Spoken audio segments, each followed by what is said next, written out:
Jawabannya, wahai Aisyah, tidakkah aku ingin menjadi hamba yang pandai bersyukur kepada Allah Subhanahu wa Ta'ala?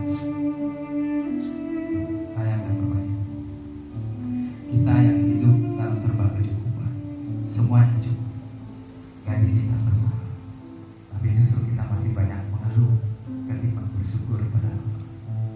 Lalu kalau kita bersyukur hanya sebatas ucapan alhamdulillah, tapi lihat Rasulullah bersyukurnya dibuktikan dengan semua anak yang dibayar. Bahkan dia sudah dijamin masuk surga, tapi tetap sholat dengan malu. Rasulullah SAW. Lalu Bapak Ibu, Rasulullah takut menzalimi. Satu ketika menjelang sudah mendekati kewafatan Rasulullah SAW, Rasulullah berkhutbah di depan para sahabat. Wahai para sahabat, saya ini seperti ayah bagi anak-anak, bagi kalian. Saya ini sahabat bagi kalian yang sangat menyayangi kalian. Maka sungguh kalau seandainya dalam pergaulan kita selama ini ada yang pernah saya zalimi, maka sungguh hari ini silakan dia membalas saya. Rasulullah ulang sebanyak 3 kali pernyataan ini. Para sahabat diam. Mana mungkin Rasulullah pernah menyakiti para sahabat. Bahkan melihat Rasulullah pun para sahabat begitu, mereka menangis, mereka menangis cintanya kepada Rasulullah SAW. Dan apa yang disuruh oleh Rasulullah mereka merasa tidak pernah merasakan terpaksa, karena mereka begitu cinta kepada Rasulullah SAW. Mana mungkin ada yang merasa terzolimi oleh Rasulullah.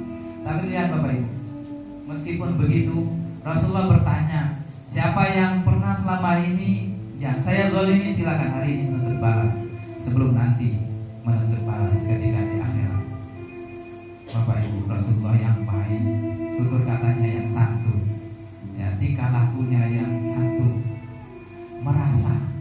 merasa perlu menyampaikan itu kepada para sahabatnya. Kalau ada sahabat yang pernah terlukai oleh Rasulullah SAW, lalu bayangkan kita yang setiap saat mungkin kata-kata kita terdus, kata-kata kita kepada suami kita, kepada istri kita terdus. Kita mungkin belum pernah berkata seperti itu. Kata-kata kita kepada siswa kita bilang mereka bodoh, nakal, dan lain sebagainya, kita vonis mereka. Tapi lihat Rasulullah SAW bertanya kepada sahabat, karena sudah 3 kali mengulangi kalimat itu, maka ada seorang sahabat bernama Ukasha berdiri. Wahai Rasulullah, kalau engkau sudah mengucapkan 3 kali, maka saya memberanikan diri bahwa sayalah yang pernah kau zalimi ya Rasulullah SAW. Kata Ukasha. Para sahabat terkejut. Mana mungkin Rasulullah pernah menzalimi? Ini ada ini Ukasha ini, gak mungkin. Lalu kata Rasulullah, iya, gimana ceritanya? Kemudian Ukasha bilang, dulu ketika di suatu perang, saya pengen mendekat dengan utamu ya Rasulullah. Saya tidak tahu apakah engkau sengaja atau tidak sengaja, tapi saya terkena cambukmu ya Rasulullah. Maka pada hari ini saya pengen menyambut engkau ya Rasulullah SAW.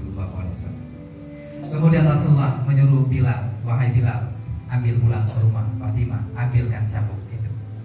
Kemudian Bilal mengambil cambuk itu, lalu dia serahkan ke masjid, dia serahkan kepada Rasulullah SAW. Lalu Bapak Ibu yang dirahmati Allah, kemudian cambuk itu pun diserahkan kepada Ukasha. Sahabat yang begitu cintanya kepada Rasulullah SAW, jangankan dicambuk, bahkan dicolek pun mereka tidak rela Rasulullah diperlakukan seperti itu. Maka berdirilah Abu Bakar, wahai Ukasha, biarkan saya yang menjadi tebusan, engkau cambuk saya ya Ukasha.